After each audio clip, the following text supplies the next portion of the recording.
Hello, let's ask a military expert. Does Finland and Sweden trying to join NATO? Does it make any sort of conflict directly Russia versus the West more or less likely, do you think? Oh, more likely. You'll note he said more likely with almost no hesitation. World war is daily getting more and more likely, and that's not fear porn, it's actually reality. What is known is that Russia views Finland and Sweden joining NATO as a threat, and that there will be a reaction. I'm doing these videos in advance. If things go badly wrong, I'm going to dump them on the internet. So if you see all of these suddenly appearing on the internet, worry. Will you and your family and me and my little dog be dead by Christmas? I just wanted to review some of the terms again. It's my contention that an all-out tactical nuclear war will have the same basic effect on me and you as would an all-out counter-force nuclear war. Indeed, has the same real effect as an all-out counter-value war. That in a full military attack, or what's referred to as a counter-force attack of any magnitude where many targets are involved, that many urban areas would come under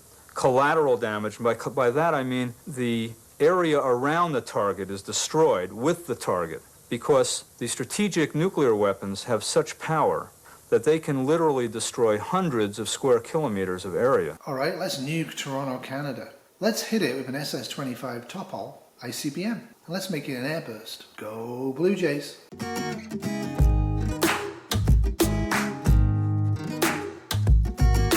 So people 11 kilometers away, about 7 miles, have such severe burns on exposed flesh, they don't feel pain because the flesh is burned all the way down to the bone. There's no nerves left intact. Their eyeballs have melted, but they don't mention that. This is way worse than Hiroshima and Nagasaki, and they were awful.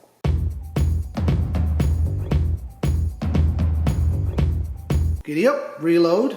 SS-25, the Topol, is now going to hit Toronto with 800 kilotons, not a megaton, 800 kilotons of nuclear power on the ground.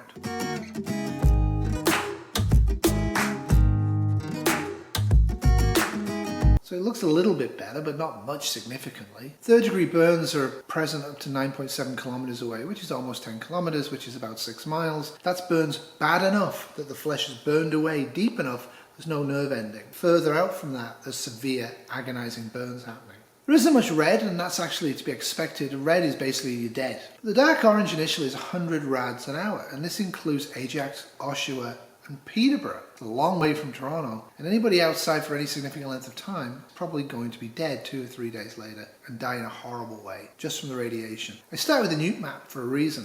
Let me explain. We're psychologically prepared to understand nuclear war and the effects of nuclear weaponry. We understand it. We understand it in terms of one weapon close to us that we're going to survive. But when we start thinking of 1,000 SS-25s or equivalency dropping on Canada and America, it becomes somewhat more difficult to understand. Even worse, military planning tends to plan for a single burst. The reason for this should be bleeding obvious. It's because they're all dead. And it's the same thing here. All the civilians are going to be dead. Not in an instant of fireball and just check out and not have to worry about it, but over days to weeks to months. Let's just look at counter-force attacks. Counter-force are just targeting military installations and transport hubs and stuff like that. They're not specifically targeting cities. There's a lot of cities near those places or actually have them inside them. But let's say Russia and America decide to attack each other using counter-force only. They're trying to save the other side's civilian population. Russia would fire 700 to 1,200 strategic nuclear weapons at Europe and at North America. NATO, America, and its proud British and French allies would send between 670 and 1,200 nuclear weapons into Russia and Russia's allies.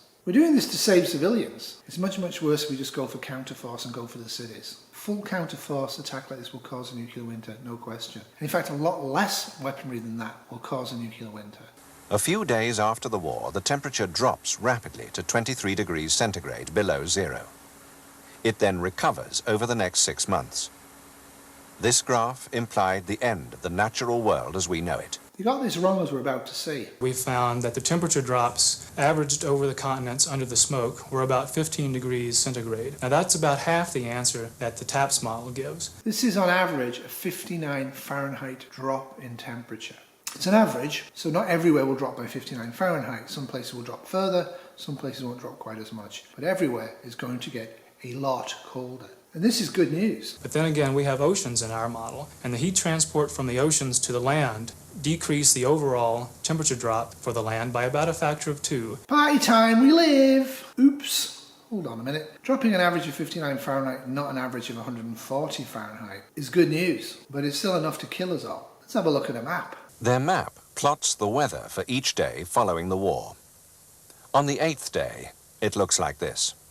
The blue, thicker lines show temperatures below freezing. This is for July, but already France, Germany and southern England are below freezing point. But the effect depends on how long the smoke stays there. Smoke is normally removed from the atmosphere by rainout, and it usually rains out on a time period from a few days to a few weeks. 2 to 3 weeks of a drop of 59 Fahrenheit will see some survivors. Very few civilian survivors. But how long in reality would nuclear winter last? However, we find in our calculations that the lifetime of the smoke could be much longer. This is a human and most other species extinction event. And that's why I find war hawks repulsive.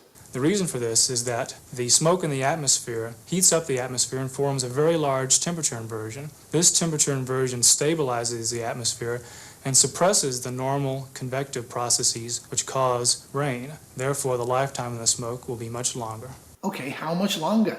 I believed about 3 months after a nuclear war, mostly the rainwater would be safe to drink. It might not be so. You're going to need a Geiger counter, or you need to trust luck. Now, after about 4 to 5 weeks of almost no sunlight hitting the surface of the Earth, the majority of the Earth's surface, which is wet, will suffer terribly. People keep forgetting about the oceans, but they're there, and they're going to get cold and they're going to lose sunlight. What's this going to do to the Earth? We did an experiment to find out what happens to 10-day-old barley if the light is reduced to 1% and the temperatures by 10 degrees. And the shocking answer is that It's unlikely to yield any grain. On the right, normal wheat, an eared variety used for making bread. On the left, what happened when we subjected it to 3 weeks of twilight after 6 weeks normal growth. the crops all die, the birds all die, the bees all die, the trees all die. Everything is going to become extinct or almost extinct on the surface of the Earth, on the wet and dry surface of the Earth. In the deep volcanic vents, life will be going on unaffected, but everywhere else is going to be drastically altered. After 2 weeks of 1% light at flowering time, our experimental ears looked reasonable, but held no grain. To survive this, you are going to need at least a year's supply of food. During the ensuing famine, the climate of Britain would be changed. Thank you to Captain Picard for this, but we're going to go from this to this. To that of Iceland, an average of 10 degrees centigrade colder. In Britain, most homes have very poor insulation and don't have the ability to burn coal or wood. So what's going to happen in a nuclear war? There's going to be a lot of death and injury initially. Then there'll be a lot of radiation issues and illnesses coming up without anybody to help. There's going to be no electricity right from the beginning, probably almost no communication right from the beginning, no running water, no accessible roads, no transportation, no phone service, nothing. Then it's going to get very, very dark. For weeks at a time, people are going to get hungry, and then they're going to get famine, and then they're going to die. Now, all of this is apocalyptic enough, but what this figure hides is the fact that wind directions, wind frequencies are going to be drastically altered, and on the day-to-day timescale, the timescale of the weather, we may well experience a much greater change from virtually no change at all, 2 or 3 degrees centigrade temperature drop, to possibly a 40 degrees centigrade temperature drop. That's 104 Fahrenheit. Depending on whether the winds are blowing off the ocean, from the pole, or out of the continental interior. How are you going to prep for this? You could watch The Day After Tomorrow, which is an absolutely dreadful film, but it actually does show what would happen in a nuclear winter event, where we do get a sudden cold. And they've got a lot of it right, but only in terms of a nuclear winter, or a massive volcanic or asteroid strike. In this film, they had the Queen evacuate from Balmoral in a helicopter, and her helicopter froze and crashed, and that was the end of Mom. I don't think anybody would care at that point, given how bad the conditions were in England. Like I said, modelers and people today tend to forget about the oceans and what's going on in the oceans while this is all going on land. The productivity of the sea depends on sunlight, whose energy is absorbed by phytoplankton, microscopic plants. On these feed the zooplankton, tiny animals, including the larvae of many larger ones. This is the beginning of a food chain. If you remove the sunlight, the whole chain collapses, even if the ocean temperature does not change much.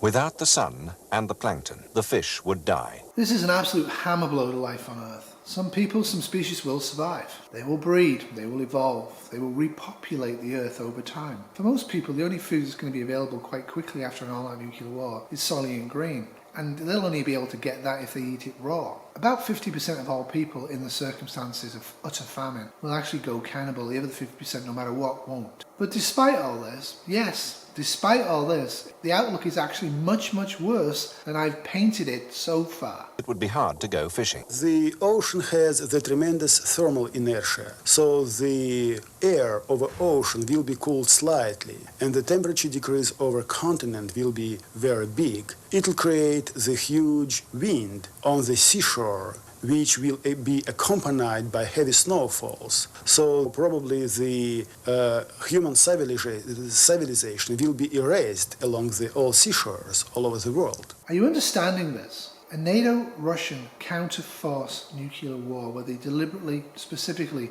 try to avoid civilian casualties will erase human civilization around all of the coastlines of the entire planet Earth. So what further problems would the darkness and cold of the nuclear winter cause? So there we have it. We have no sunlight for 1 to 6 months in the northern hemisphere. We have radiation, we have destruction, we have civilization completely almost erased. We have mega hurricanes pounding our shores and deep inland on a regular basis. It's incredibly colder than we're ever used to in the worst winter. It takes at least 60 to 90 days before the temperature starts to rise above freezing. All of our crops, all of our wildlife, all of our farm animals are likely dead from famine and cold. Solar power may or may not be able to be used once we get sunlight again, but it's going to be a long time before you can use it because there won't be any sunlight for a long time. So in addition to all of this radiation, we also have severe drought and massive snowfalls going on at the same time. The weather forecast post-nuclear war will be for extinction. Extinction of all humans, or almost all humans,